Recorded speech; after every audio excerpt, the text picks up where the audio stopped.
Boa noite a todos. Primeiramente, presidente dessa casa, o vereador Paulo Paulera, a quem, em nome de quem cumprimento aqui mais uma vez todos os vereadores dessa casa, assessores, servidores, munícipes aqui presentes nessa sessão. Para não cansá-los, prometo trabalhar para observar o tempo regimental e também, desde logo, me colocar à disposição para esclarecimentos posteriores, presidente, exatamente porque é um tema envolvendo plano diretor, o assunto, né? Sem dúvida nenhuma, a lei municipal mais importante para os munícipes em termos práticos, não é? E mais importante ao lado da lei orgânica do município, em termos administrativos. Então, por essa razão, presidente, eu gostaria de me colocar novamente à disposição, a minha instituição Defensoria Pública aqui representada, para iniciarmos um processo de diálogo com essa casa. Presidente, em razão do início das tratativas, dos trabalhos de desenvolvimento do plano diretor de revisão do plano diretor pela Prefeitura, a Defensoria tem sido regularmente contatada, não só por conta da ausência de participação, reclamações em razão de equívocos do processo de participação do projeto, não é? Mas também por ausência de esclarecimentos quanto ao próprio projeto. No momento que nós tínhamos mais perguntas do que resposta, presidente, nós resolvemos, então, solicitar do nosso núcleo especializado de habitação e urbanismo a elaboração de uma nota técnica, uma nota que viesse, a partir da análise do plano e da lei de zoneamento, fazer apontamentos que fossem relevantes, fossem aqueles pontos mais importantes para a concepção, para o entendimento da concepção do projeto, e a partir daí nós podemos compartilhar com o público, com a sociedade, esses termos tão importantes.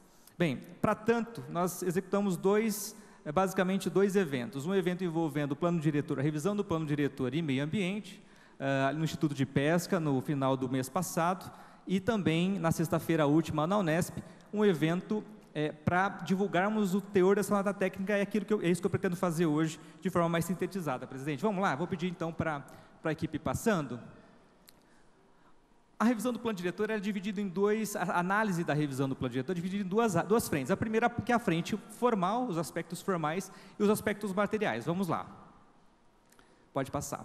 Bem, planejamento urbano nada mais é do que essa atividade que envolve uma pesquisa prévia, um diagnóstico prévio, que visa exatamente o quê?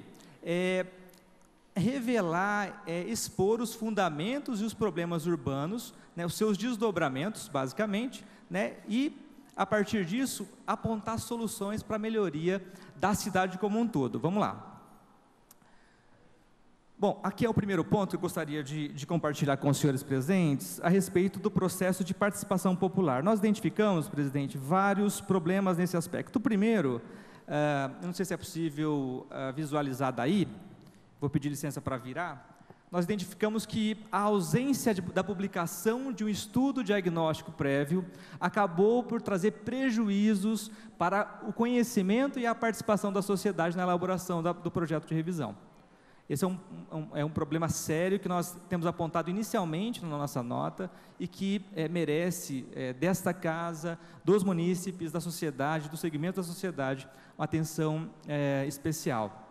Houve também, presidente, uma série de questões envolvendo a execução do cronograma de elaboração do projeto. Nós tivemos pelo menos 10 palestras, 5 eventos para divulgação e todos eles, essas palestras estão divulgadas no site da Prefeitura e todas elas apresentaram problemas em termos de profundidade de conteúdo. A sociedade não conseguia, a partir daqueles elementos, entender, compreender o plano diretor e a proposta e os problemas que o município tem, neste momento, a partir da execução e vigência do plano diretor atual e, portanto, sem entender, sem compreender, não poderia participar. Há outros problemas que estão listados aqui, que eu me permito deixar de fazer os apontamentos exatamente porque o conteúdo da nota que está nas mãos dos senhores, das senhoras, fala por si e eu pretendo ser o mais sintético possível. Pode passar, por favor. Bem, essa aqui é a tabela que consta no site da Prefeitura, especificamente no site da Secretaria de Planejamento. Ela aponta, presidente, um processo de crescimento, na verdade, um processo decrescente de crescimento da população. Nós vemos que a partir da década de 70 até hoje, nós tivemos um processo de crescimento, uma diminuição do crescimento à ordem de 1% a cada década. A revisão do plano diretor se projeta para até 2030. Em 2030, nós temos a previsão, segundo dados oficiais publicados pela própria Prefeitura, a projeção de crescimento da ordem de 0,22% da nossa população. Pode passar. Aqui são as regiões administrativas, as áreas administrativas, as zonas que o município foi dividido. Pode passar. Aqui é o processo, são mapas que informam como se deu o processo de ampliação da mancha urbana do perímetro urbano. Notem que a partir da década de 20, ali aqui é o primeiro mapa, do lado esquerdo, lá na parte de cima, parte superior, até o último, como se deu então esse processo de crescimento da nossa mancha urbana. Houve um processo intenso, amplo e fragmentado da mancha urbana, ou seja, do perímetro urbano, a partir desse crescimento do centro para as borbas. Você pode passar. Notem os senhores que essa parte cinza mais clara é a parte que nós temos da área consolidada, do nosso perímetro urbano. As outras áreas, a parte mais escura, são as áreas que foram inseridas no perímetro urbano nos últimos 10 anos, entre 2006 e 2016. Foram 107 áreas inseridas no perímetro urbano, sem nenhum planejamento em termos de ordenação. Elas foram inseridas em análises casuísticas, pontuais, podem ser importantes, podem ser relevantes, essa casa fez o debate, né, mas elas foram inseridas num processo absolutamente casuístico de inserção de áreas. Foram 107. Nos últimos 30 dias, essa casa organizou pelo menos 4 audiências públicas para a inserção de mais 4 áreas no perímetro urbano. Isso, presidente, municípios presentes, vereadores, exatamente durante o processo de discussão de um projeto de zoneamento, né? Foram mais 4 áreas, além daquelas 107, sendo inseridas no perímetro urbano na mesma perspectiva, sempre de forma casuística, né? E sempre a partir da análise do Grapo-Urb, que é de acordo com a legislação atual, que faz a análise para a inserção dessas áreas no perímetro urbano a partir de critérios próprios. Vamos lá, pode passar, por favor.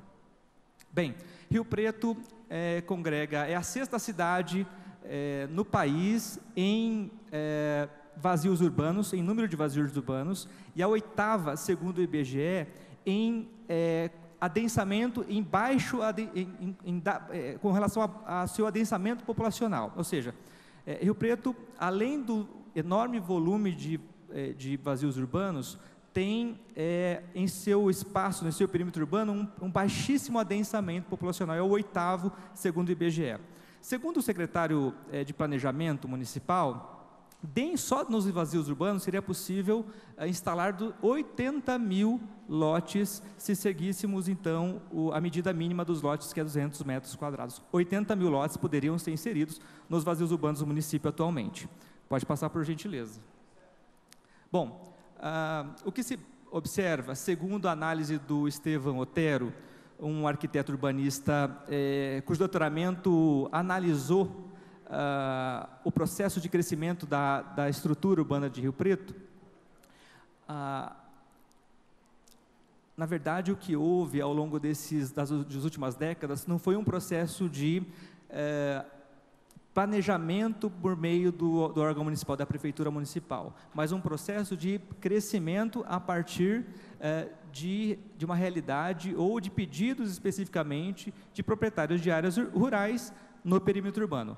Foi exatamente essa a realidade, na verdade, o fenômeno que ocorreu, né, e que não é um fenômeno exclusivo de Rio Preto, é um fenômeno que a gente observa em outros municípios também. A lei de zoneamento, a partir de 65, passou a deixar de exigir dos proprietários de áreas rurais que têm as suas áreas inseridas no perímetro urbano a contrapartida para fins de investimento em infraestrutura. Só mais recentemente, houve uma lei e um decreto regulamentando esse conceito, essa estrutura, presidente. Pode passar, por gentileza, mais uma vez. Bem, aqui, excelência, são mapas que apontam exatamente essas áreas em roxo, são os loteamentos regulares do município. As áreas em verde são os loteamentos que foram sendo criados na década de 80, especificamente, para um processo de desfavelamento do município. As pontos em vermelho eram onde estavam localizadas as favelas. Então, nós temos um amplo processo de investimento da prefeitura no desfavelamento do município e a criação de loteamentos de áreas para receber essa população. Pode passar.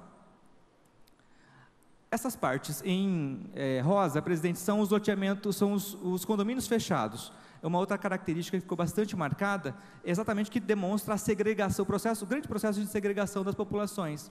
De um lado, uma região do município absolutamente urbanizada, com excelentes infraestruturas, né? E outra, basicamente, a região norte do município recebendo loteamentos com estruturas bastante simples e onde estão, evidentemente, o maior número de loteamentos regulares do município. Aqui eu faço um registro, presidente, já me conduzindo para o final, peço para passar o próximo slide. Talvez um dos pontos que nos chamou mais atenção no projeto. O projeto estabelece diretrizes e essas diretrizes são subvertidas, elas são, o projeto em si, ao final, o zoneamento, ele contradiz os princípios que ele mesmo estabelece. Peço para passar o próximo slide. Aqui, por exemplo, presidente, existe a fixação das macrozonas. São várias macrozonas de crescimento, previsto de crescimento do município.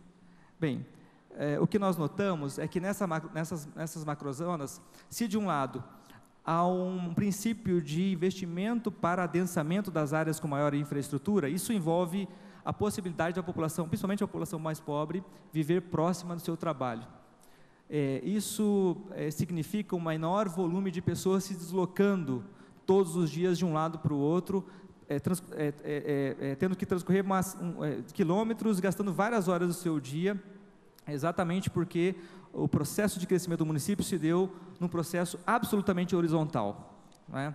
E como ficou bem demonstrado, de forma fragmentada, sem planejamento e uma estrutura que de fato demonstrasse a necessidade num conjunto, dentro do conjunto de planejamento, né? E, portanto, absolutamente casuístico, que é o que nós precisamos debater exatamente para que o município não continue reproduzindo essa realidade nos próximos anos. Aqui, note, presidente, que embora a indicação das zonas e macrozonas, né, há uma contradição, absoluta contradição das diretrizes. Note que, contrariando as próprias diretrizes, os princípios e objetivos, o ordenamento segundo a proposta do projeto, ela amplia expressivamente o perímetro urbano. Peço para colocar o próximo mapa. Olha, esse aqui é um mapa que está sendo projetado. A área em amarelo é a área do perímetro urbano atualmente. A área em verde é a área que se propõe ampliar o perímetro urbano. Praticamente dobra-se a área do perímetro urbano, o que evidentemente trará mais vazios urbanos, mais crescimento horizontal, mais segregação, menos acesso aos espaços com infraestrutura, mais necessidade de investimento e recursos públicos para a construção de ruas, avenidas, postos de saúde, escola e, evidentemente, para intensificar o processo de segregação, principalmente da população mais pobre, presidente. Vamos lá, pode passar, por favor. Bem, aqui são outros pontos que eu já me encaminhando para o final. Há mais outros pontos tão importantes quanto esses, mas o que eu registro, presidente, além da ausência de um diagnóstico prévio que sustentasse e fundamentasse o projeto de revisão do plano diretor, existe, na verdade, não existe no projeto uma articulação do projeto de revisão do plano diretor com a lei orçamentária, com a execução da lei orçamentária. Isso permite inferir, presidente, que é um absoluto descompromisso do projeto com a execução real. Nós temos um projeto elaborado numa perspectiva de grupos, não é? Não há publicado, pelo menos no site dedicado a isso, as conclusões, as manifestações das populares e em que essas manifestações, seja a partir das audiências públicas, seja a partir da consulta pública, em que elas influenciaram na elaboração do projeto, né? E, de outro lado, como eu disse, a desconexão do plano diretor, do projeto de revisão do plano diretor, com a lei orçamentária. Aqui eu dou um exemplo, pode passar, por favor? Essas são as áreas de interesse especial, pode passar mais um pouquinho. Essas são as áreas, a parte em vermelho é a área do perímetro urbano, a parte em verde são os loteamentos regulares ou em processo de regularização, pode passar. Não há informação no site, por exemplo, quanto ao número de ocupações irregulares, irregulares de baixa renda, nem se todos foram gravados como área de especial interesse social. Não há um mapeamento dos loteamentos vazios nas áreas centrais do município. E também sobre o déficit habitacional, não há acesso a essa informação. Existe sim uma manifestação do senhor prefeito, de que, em janeiro de 2019, de que a estimativa é que o município tem um déficit de 15 mil unidades. Pode passar, por favor. Aqui é o que eu gostaria de pontuar, presidente, essa desconexão entre projeto de plano diretor e lei orçamentária, projeto orçamentário, é que essa casa, a partir de uma peça orçamentária encaminhada para o município, fez a previsão de investimento de R$100 mil no exercício de 2020 para investimento nos loteamentos regulares. Eu vou repetir, presidente, senhores, essa casa, a partir de uma peça orçamentária encaminhada pelo Executivo Municipal, aprovou um investimento da ordem de R$100 mil para o combate à regularização, e a regularização não é só papel, a regularização é infraestrutura, dos 108 loteamentos irregulares ou em processo de regularização deste município. O que é absolutamente desconectado da realidade deste município, né? Estamos aqui com pessoas que vivem na Vila Itália, que são exemplo desse processo de fragmentação, segmentação e ausência de investimento nesse aspecto, especialmente em relação à regularização fundiária. Essas pessoas que vivem nessa região são pessoas que só têm recebido não até hoje, né? E esses R$100 mil previsto para execução em regularização fundiária no município, é mais um não que é dado não só para essas pessoas, mas para toda a população que vive em áreas não regularizadas ou em processo de regularização deste município. Presidente, me encaminhando para o final, agora sim, pode passar, por favor? Então, são vários apontamentos que a gente tem feito, e entre eles, esse é o Fundo Municipal de Desenvolvimento. Não há informações quanto aos recursos que o Fundo Municipal de Desenvolvimento recebeu dos loteadores, proprietários de área que tiveram suas áreas inseridas no perímetro urbano, e o que foi feito com esse recurso. Não vale, presidente, senhores, utilizar o recurso que deveria ser empregado para investimento nas áreas já adensadas, sem infraestrutura, e utilizá-los para infraestrutura do próprio loteamento. Isso não faz nenhum sentido. E o pior é que não há informações, pelo menos onde está disponível, para tratar do plano diretor, revisão do plano diretor, de informações a respeito da presença, da utilização, da captação desse recurso e emprego desse recurso, o que viola as mais diversas leis, em especial a lei, o Estatuto das Cidades e as leis orçamentárias que induzem. Na verdade, esse fundo sequer está previsto como das fontes de receita mais importantes do município. Pode passar, por favor? Bem, aqui são outras tabelas. Essa receita do fundo, como eu disse, não está sequer apontado no documento de análise da conjuntura de 2019. É um fundo que recebe recursos.